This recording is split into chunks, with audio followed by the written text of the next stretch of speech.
It has been fantastic. It's just an incredible experience, and the amount of just camaraderie between girls here is incredible. Like, it's not even just running and, you know, winning the presidential candidate election for primaries. That is what, like, has defined my experience. My experience has been defined by the people here. Also, I really loved when we went to the Arlington Cemetery. I personally have never been there. So, like, actually going there and seeing that sea of graves was like, gave you shivers and just really showed you how lucky you were to be in a country where people lived and died for the country itself.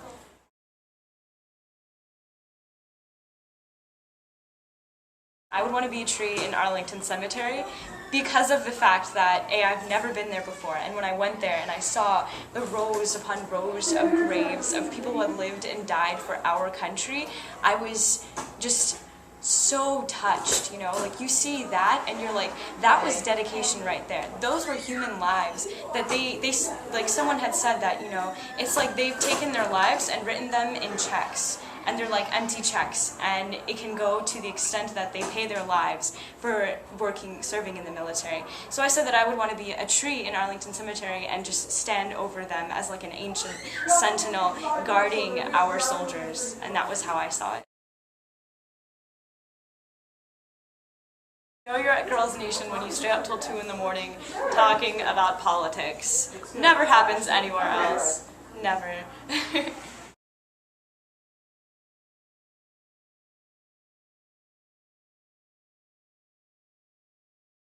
So far, Girls Nation has been a really great experience. I haven't visited that many states in the United States, and for Girls Nation, at least for me, has been like a virtual tour of the entire country, because there's so many different girls from so many different states with different dialects and accents and different issues that they care about, so it's been a really educational and eye-opening experience.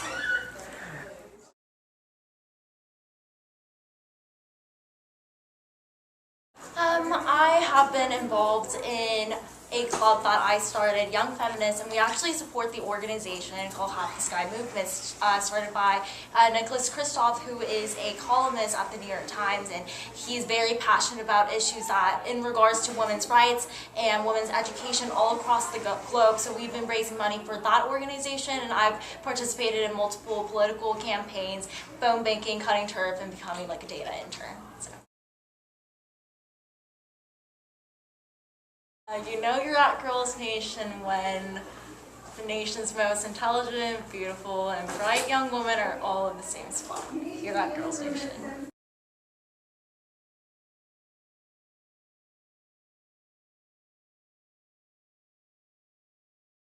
My Girls Nation experience up to this point has been absolutely life-changing. The caliber of women at this event are incredible.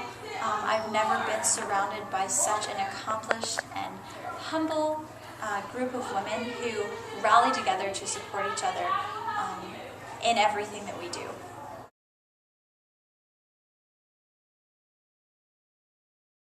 I am actively involved in a ministry called Global Hope India.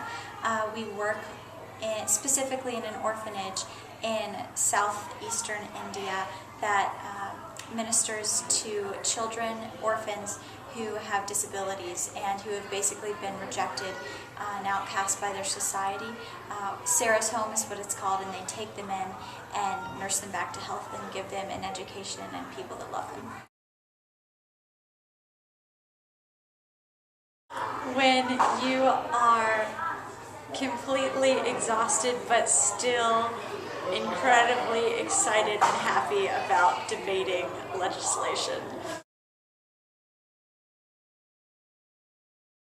Girls Nation has been incredible. I have never met such a group of young ladies who are so passionate about so many issues. Like, walk into lunch and we had debates about drones, we had debates about Syria and the relationships between Palestine and Israelis. It was just seeing the caliber of women who are so interested in the politics and the news that we have today is incredible.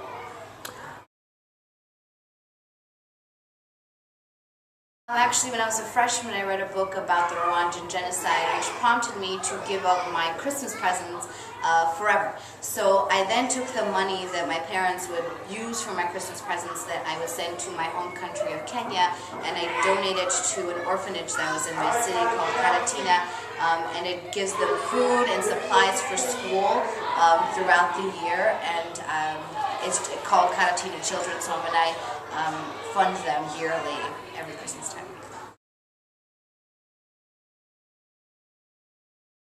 You're up at 4 in the morning doing research for a speech.